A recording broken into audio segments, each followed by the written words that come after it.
3. On recule, Jordan Aguiuki. 1. 2. 3. Martinique, c'est à la SPTT, à la Pointe des Grives, dans les hauteurs de Dillon, que 100% Sport a participé à une séance d'entraînement au karaté. Reportage Daniel Dia, 100% Sport, KMT Télévision. Bonjour, je m'appelle Lilian Anthony, j'ai 15 ans et j'ai fait du karaté depuis 10 ans. Alors, tu as commencé, tu es un champion de la Martinique aussi, non? Oui, aussi. Comment ça s'est passé pour avoir ce titre de champion? J'ai beaucoup travaillé, j'ai dû monter sur physiquement, mentalement, participer à tous mes cours, m'entraîner plusieurs fois, répéter les mêmes techniques, les mêmes choses. Et j'ai dû beaucoup me préparer pour ce titre. En tant que jeune, la flamme olympique, ça t'a une réaction sur le passage de la flamme olympique en Martinique? Je trouve que c'est une bonne chose pour la Martinique, ça donne un peu plus d'image à la Martinique, une bonne image à la Martinique. Surtout pour le sport, c'est une très bonne chose. Tu es en quelle classe? Je suis en seconde. Comment tu arrives à gérer ta passion qui est le karaté et tes études? Je suis content parce que je peux participer au cours de karaté. L'école, c'est un important pour moi. Je me débrouille bien à l'école et le karaté aussi. Qu'est-ce qu'on peut te souhaiter pour la suite? La réussite à l'école et le titre de champion de Martinique encore une fois. Et bien plus loin en France. 100% Sport te remercie. Merci. Alors, Eugène Batardeau, 7e dan de karaté, responsable technique à l'SPTT et au NOCA à Bellefontaine. Comment se porte le karaté en Martinique? Le karaté se porte bien avec des gens compétents, des belles personnes.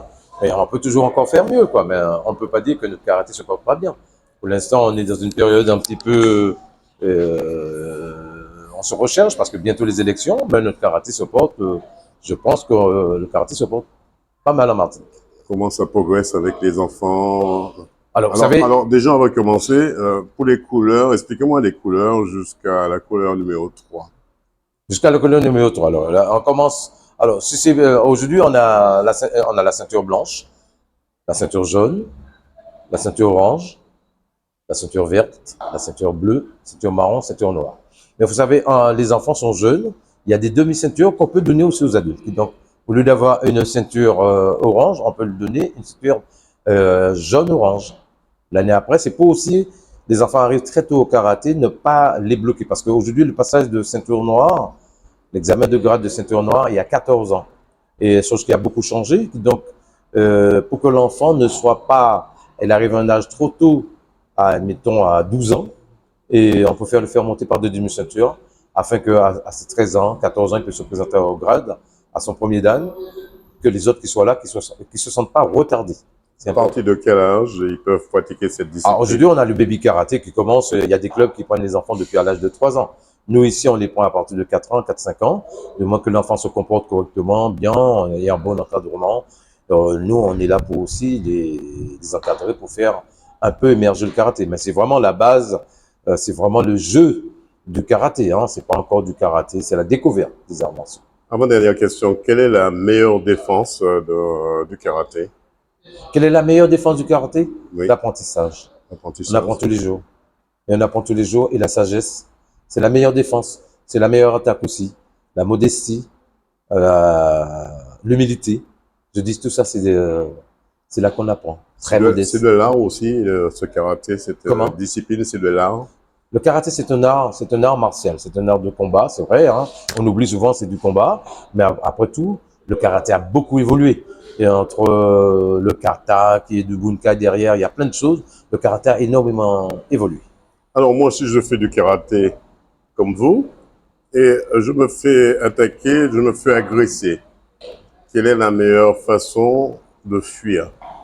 C'est de ne pas répondre à l'agression. Moi, je ne me sens pas attaqué pour autant, hein. On ne fait pas du karaté parce qu'on se sent agressé. On apprend du karaté pour porter la sagesse de la vie.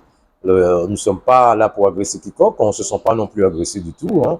Je pense qu'on sait se défendre, mais la raison aujourd'hui, avec tout ce qui se passe, c'est apporter plus de souplesse, plus de sagesse, plus de bonheur dans le monde, quoi. On n'est pas Alors, dans l'agression. Je vais vous retourner la question. Si je dois me défendre, je suis prisonnier, j'ai un mur derrière mon dos, je ne peux pas, on va dire que je suis acculé dans Oui. un mur et je me fais attaquer. Oui. Est-ce que là, j'utilise mon arme qui est le karaté pour me défendre? Je pense que faut pas qu'on mélange les choses. Le karaté n'est pas fait directement pour se défendre. On va se défendre, mais attention, selon le grade que vous avez, le nombre de personnes qui est en face de vous, on ne se bat pas parce que on est le long de mur. Si on est agressé à 3-4 personnes, on peut se défendre pour sauver sa vie, oui, mais si vous êtes en face d'une personne, je pense que le côté raisonné, le côté se sauver sa peau, est beaucoup plus intéressant.